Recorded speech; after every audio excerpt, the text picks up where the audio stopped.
Yo, it's Care Bear in the house. Welcome to the Self-Care Bear Club. Thank you so much for being here. Thank you for listening, subscribing, liking, checking me out on YouTube, Instagram. Facebook's connected to Instagram. I'm not I'm not the best at checking that. But you can also find good self-care tips and tricks there.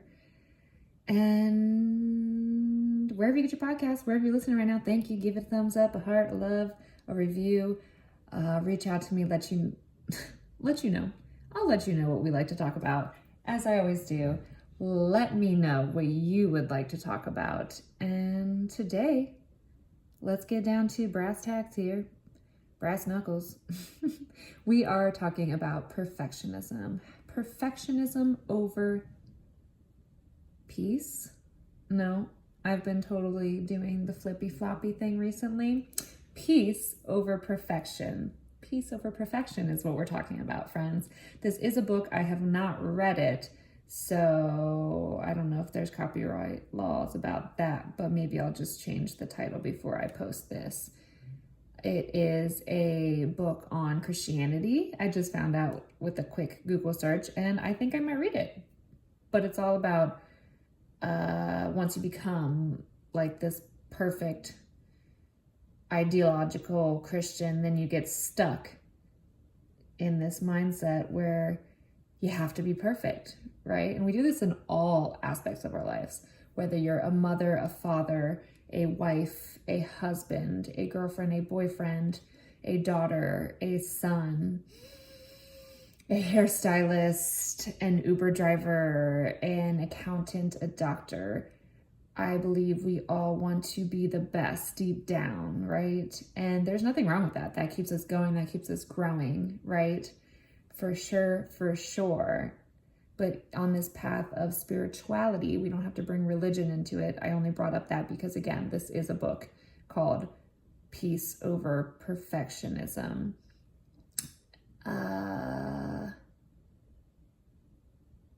Subconsciously, I know ingrained in me, it's like you gotta be perfect. You gotta be the best little girl. You gotta do this. Or sometimes love is not reciprocated, right? I have had many relationships in the past where this is the case. You know, there's even been some abuse, and I, in turn, myself have become the abuser. And yeah, we know my story. And if you don't and you want to know a little more, check out some more episodes or just holler at me. But for today's conversation's sake, I think we can all just relate to wanting to be the best, right? The best.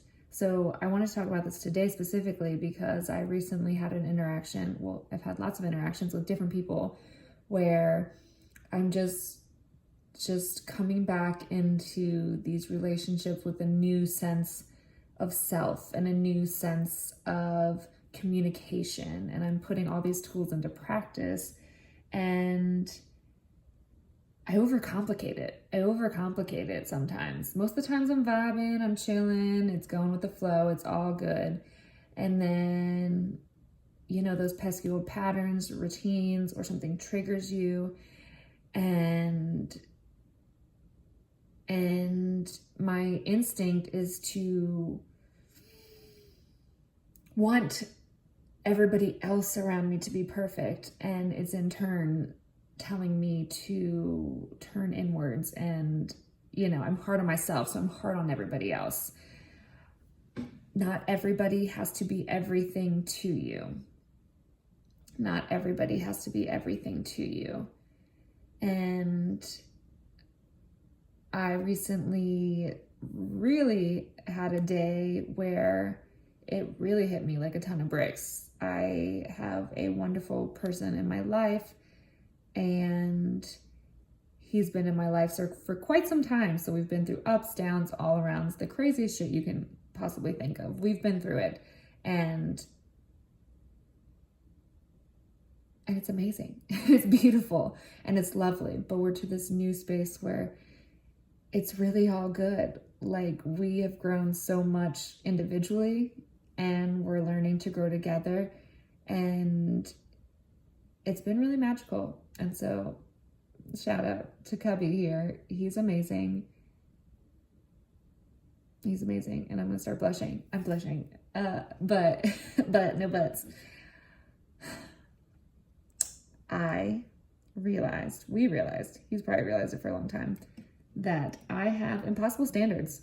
And thank you, Cotty Bo on the internet. If you don't know Cotty Bo, she's awesome. She's about to be my personal coach and confidant, because she called us girls with daddy issues out on the internet and said, you know, yes, there's a lot of work to do, and yes, there's a lot of shitty guys out there, but what if you have a good guy and you just aren't recognizing that you have impossible standards? Trigger warning. I have known this for a while, but even when you know something and you want to work on it, you don't want to focus negatively on that all day, every day. And there's depth to it, as with all energy work, healing work, trauma work. And so anyways, I've realized that we were getting a tiff, or I was creating a tift. A tift? Is that what you say? I was creating drama when there need not be no drama. And luckily, this man is wonderful. And again, we know each other very well. And instead of reverting to his old patterns and old routines, he just said, you know what? I think you're not living in the now. And I think that, this conversation needs to be put to rest. But he's very open and honest and comforted me and reassured me, even though the thoughts and the talks I was having was kind of bitchy and kind of not necessary, and was kind of not in the now. And it led to some other things that, all friendships, all relationships have, that I realize I take way too fucking seriously. It's okay. It's okay to be serious. It's okay to care a lot. But it's time to put these tools to practice and choose peace over everything. How can you choose peace over everything? For me, it's pretty easy day to day. And that's why I'm sharing this experience of a romantic relationship with you, because that's where I struggle the most. I realize it's a common theme, again, among women, amongst men probably too, but the women in my family, I see it a lot. It's like we are never truly satisfied. And I even said that the other day. I was like pretty emotional, and I was like, I just am so scared that I'm never going to be truly satisfied. And that is the farthest thing from the truth, because I find satisfaction in my daily life every day. That's redundant. I'm going to open this. If you're not watching me on YouTube right now, get ready. Try not to break my nails. Pause. That's one of my favorite sounds in the world, so that's why I had to pause for that. I'm cracking open a beer here. Just kidding. I mean, that would be fine if I did, but I'm just cracking open a nice sparkling water. Not sponsored, but if you want to, let me know. LaCroix. Okay, back to it. Where was I? Being redundant about finding satisfaction daily. I do. I can do it in all other facets of my life, but relationships are romantic relationships especially are very hard for me. I don't even like to say that, because they're not. I'm really good at romantic relationships. I'm growing, I'm glowing, and my relationships are thriving. And that is very true. That is very true. But we got some old wiring, all that old shit that we don't need to talk about.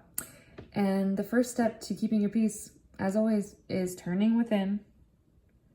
It all begins within, and just being super aware, finding that awareness when you're by yourself, and then taking it with you when you're in relationships, and then really stopping yourself stopping yourself from reacting, right? That reaction, that instant reaction, that's not you.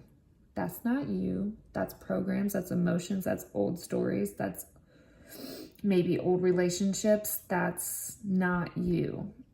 The one that doesn't feel good, that's not you. So stopping, sitting with that, breathing into those feelings, which is not something I did when I was having this experience the other day. And that's A-okay. You're going to grow from it either way, right?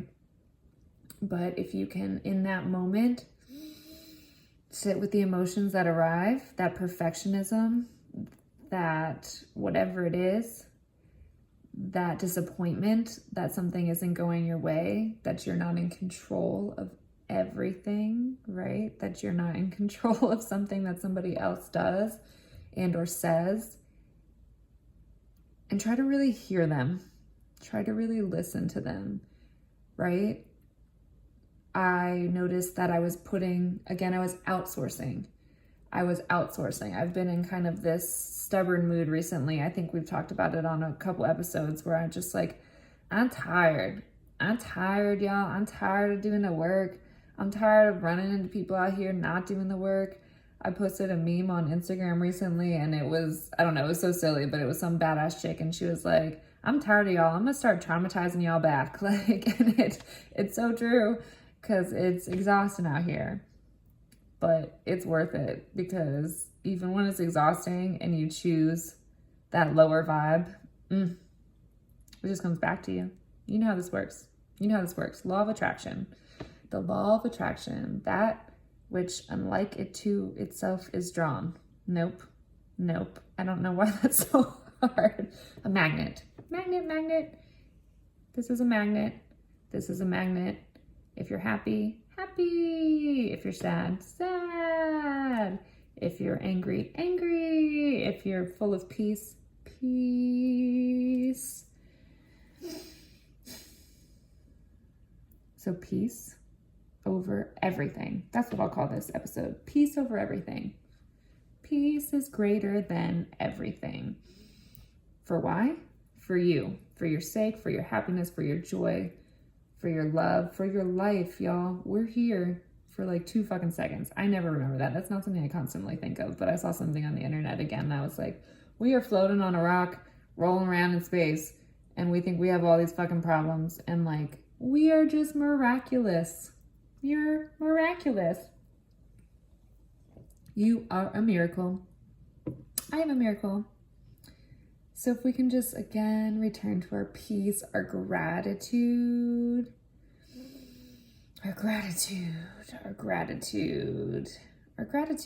and our love and compassion, right? So it's okay to have tough conversations. You really should, especially if you're trying to be in a long-term relationship with somebody. But remembering your peace and that they are not your enemy. They are not your enemy, and they are human too. Nobody's perfect out here. And if you're upset that you're not perfect, which I think I am quite often, then that's the work, right? That's the letting go. That's the surrendering. That's the practice.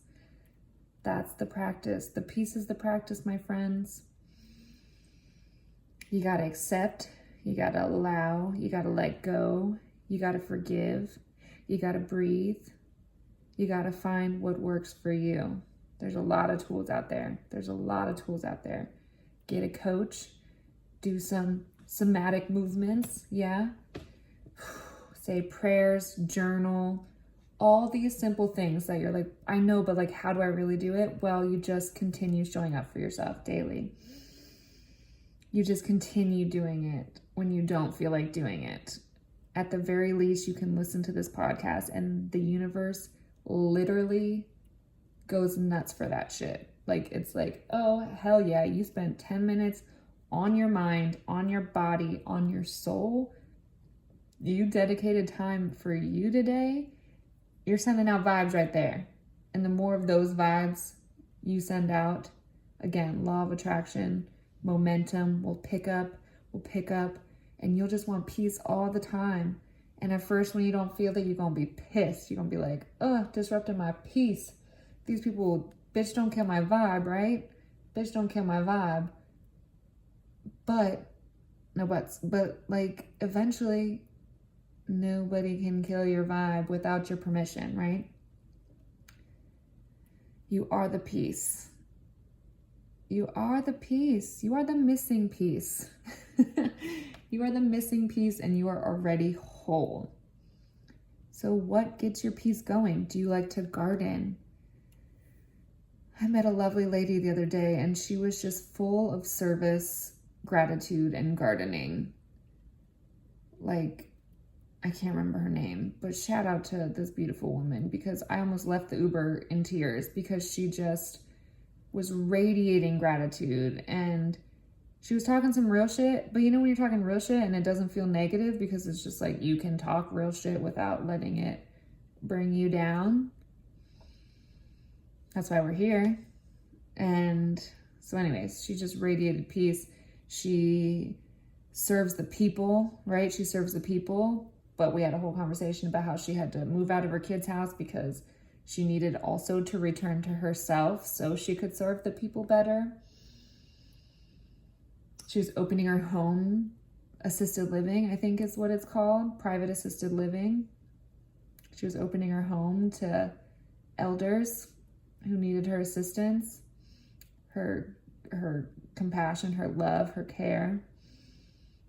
Yeah, and she loved gardening. That was her piece. She said that was her woosah. Those were her words exactly. She's like, girl, that's my woosah. And I said, girl, amen. Amen. Amen. You're going to step out of your piece. The perfectionism. So how do we step away from perfectionism?